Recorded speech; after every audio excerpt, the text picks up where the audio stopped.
நான் ஒரு திறந்த புத்தகம். என்கிட்ட மறைக்கிறதுக்கு ஒண்ணுமே இல்லாத சமத்து புள்ள. நம்ம மேல இருக்கிற அக்கறையில தானே இதெல்லாம் பண்றாங்க. எனக்கெல்லாம் அவ்ளோ சீன் இல்ல. பண்ணா பண்ணிட்டு போகட்டும். இந்த மாதிரி மேட்டர பத்தி தான் இன்னைக்கு பேச போறோம்.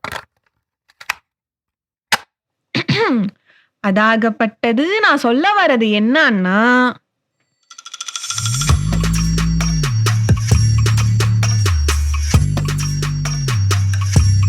வணக்கம் மகாஜனங்களே. திஸ் இஸ் நிப்டி நங்கை. நீங்கள் கேட்டுக்கொண்டிருப்பது அதாகப்பட்டது. இது ஒரு மனசோட கேண்டிட் கான்வர்சேஷன்.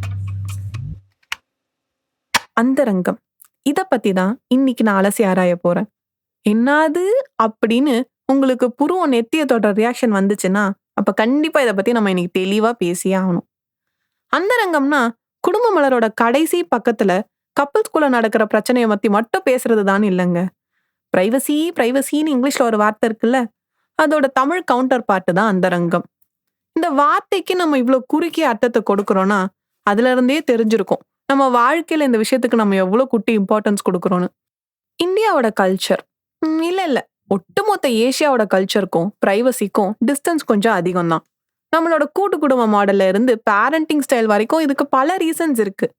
அக்கறையா பண்ற விஷயத்த போய் இப்படி குற்றம் சொல்றியா அப்படின்னு கேட்டீங்கன்னா, நெற்றிக்கண் திறப்பினும் குற்றம் குற்றமே அந்த லெவலுக்குலாம் இல்லாட்டியும், ஒரு இண்டிவிஜுவலா நம்மளோட வளர்ச்சிக்கு ஐடென்டிட்டி வளர்றதுக்கு இது அங்கங்க பிரேக்க போட்டுன்னு தான் இருக்கு.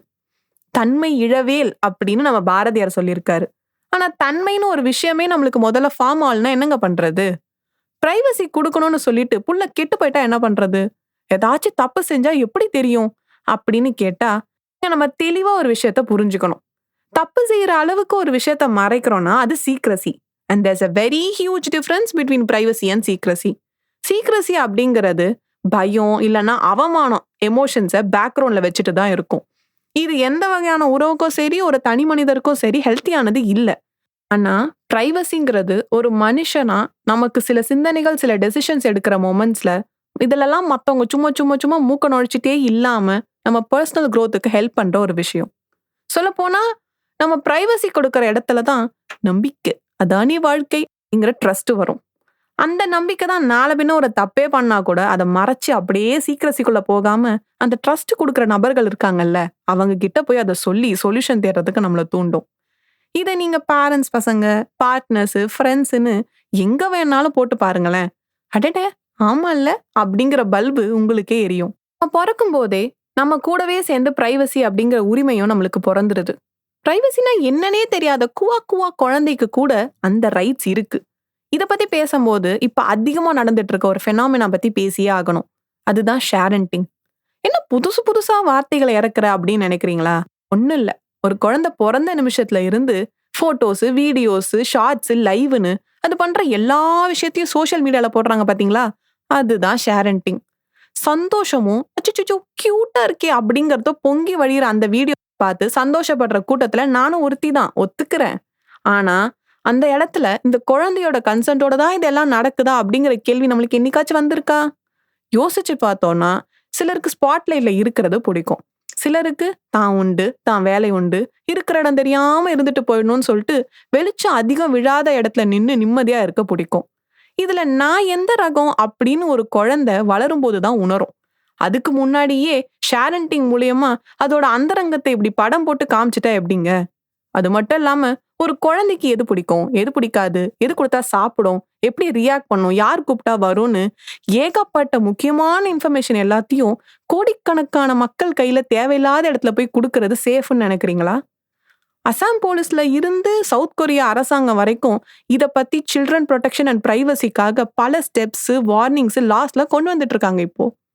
ஃபேஸ்புக்குன்னு ஒன்னத்த ஸ்டார்ட் பண்ணி ஊர்ல இருக்கிற எல்லா பயபுள்ளைங்களையும் போட்டோஸ் போட வச்ச மார்க் ஜக்கம்பர்க்கே அவரோட குழந்தைங்களோட முகத்தை மறைச்சு இமோஜி போட்டு தான் பிக்சர் அப்லோட் பண்ணுவாராம்.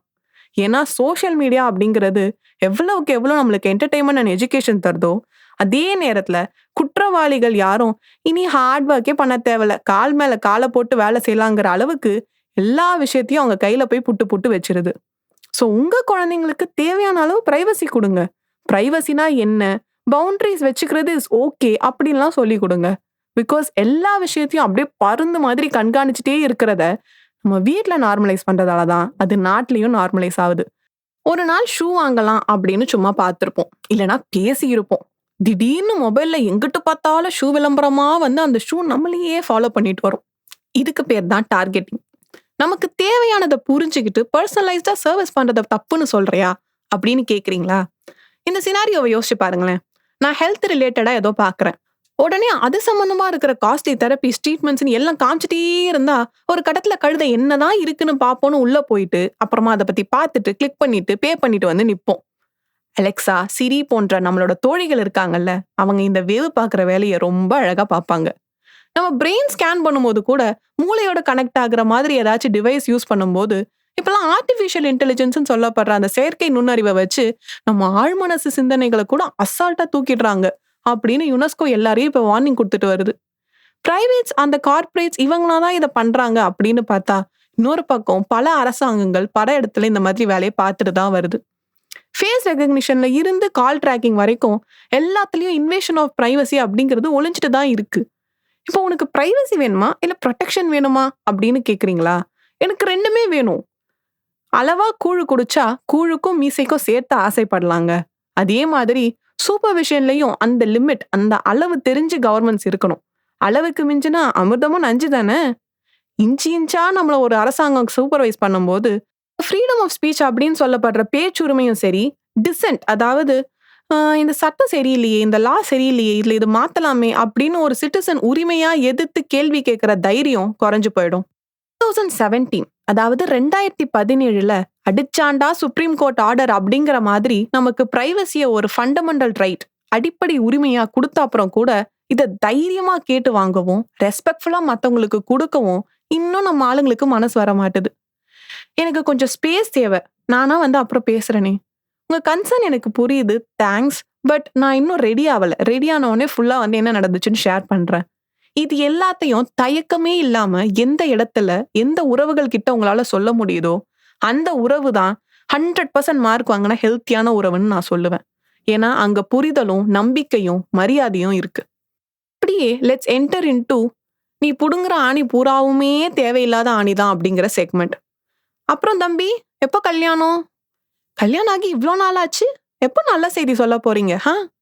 இதெல்லாம் காலம் காலமா ஒரு கான்வர்சேஷன் ஸ்டார்டரா நலம் விசாரிக்கிற பாங்குல கேட்கப்படுற கேள்வி அம்புகள். பெரும்பாலான இடத்துல இது கேட்கப்படுற நபர் அன்கம்ஃபர்டபுளா கஷ்டப்படுறத நம்ம அவங்க பாடி லாங்குவேஜ்ல தெரிஞ்சாலும் கூட, எதுக்கோ கேட்டு வைப்போமே அப்படின்னு சொல்லிட்டு சும்மா இருக்கிற வாய்க்கு மிக்சர் போடுற கணக்கா கேட்போம். கல்யாணம், குழந்தை பத்திலாம் எடுக்கிற எந்த டெசிஷனா இருந்தாலும் அது ஒரு இண்டிவிஜுவலோட பர்சனல் பிரைவேட் விஷயம். அதை பத்தி அவங்களா சொல்லும் போது கேட்டு சந்தோஷப்படலாம், கங்க்ராச்சுலேட் பண்ணலாமே தவிர, அப்ப பேசுறதுக்கு கண்டென்ட் வேணுமே அப்படின்னு சொல்லிட்டு தேவையில்லாத இடத்துல சர்வசாதாரணமா மூக்க நுழைக்கிற பழக்கத்துக்கு முதல்ல நம்ம முற்றுப்புள்ளி வைக்கணும். ஒருத்தரோட போட்டோவையோ இல்ல நம்பரையோ ஷேர் பண்ணும்போது முன்னாடி கூட அவங்களோட கன்சென்ட்டை வாங்கி அதை அனுப்புறது. யாராச்சும் போட்டோ பார்க்க போன் கொடுத்தா சிபிஐ மாதிரி அப்படியே அதுல இருக்கிற எல்லாத்தையும் எடுத்து நோண்டி பார்க்காம அந்த பிக்சரை மட்டும் ஒழுக்கமா பார்த்துட்டு கொடுக்கறதுன்னு சின்ன சின்ன விஷயத்துல நம்ம பண்ற இந்த நல்ல மாற்றங்கள் தான் பிரைவசியை பொக்கிஷமா மாத்துது. உஷாரையா உஷாரு, ஓரஞ்சாரம் உஷாரு அப்படின்னு பாய விரிச்சு இப்ப நான் சில மேட்டரை சொல்லியே ஆகணும்னு நினைக்கிறேன். பப்ளிக்கா ஏர்போர்ட்ல சார்ஜ் பண்றத தவிர்க்கலாம். ஏதாச்சும் வெப்சைட்டை பார்க்கும்போது காமிக்கிறதெல்லாம் டொக்கு டொக்கு டொக்கு டொக்குன்னு கிளிக் பண்ணி கிளிக் பைட்ல சிக்காம இருக்கலாம். குலுக்கல் முறை கூப்பன்ஸ் அப்படின்னு சொல்லிட்டு காட்டுற இடத்துல எல்லாம் உங்களோட இன்ஃபர்மேஷனை அள்ளி தராம இருக்கலாம். தேவையில்லாத ஆப்ஸை டெலீட் பண்ணலாம், நோட்டிபிகேஷன்ஸை ஆஃப் பண்ணி வைக்கலாம். சோஷியல் மீடியால ஆடு அதுவா வந்து பிரியாணி ஆகுது அப்படிங்கிற பல செயல்களை குறைச்சிக்கலாம். போதும் போதும், லிஸ்ட் பெருசா போயிட்டே இருக்கு அப்படின்னு நினைக்கிறீங்களா? சரி, மீதிய ஹோம்ஒர்க்கா நீங்களே பண்ணிடுங்க. எனவே மக்களே, தனித்திருங்கள், விழித்திருங்கள், தேவையில்லாதவற்றை தவிர்த்திருங்கள் அப்படின்னு சொல்லிட்டு இந்த அத்தியாயத்துக்கு நான் இங்க முற்றுப்புள்ளி வைக்கிறேன். ஆனா நீங்க தாராளமா காமா போட்டு இதை பத்தி இன்ட்ரோஸ்பெக்ட் பண்ணுங்க.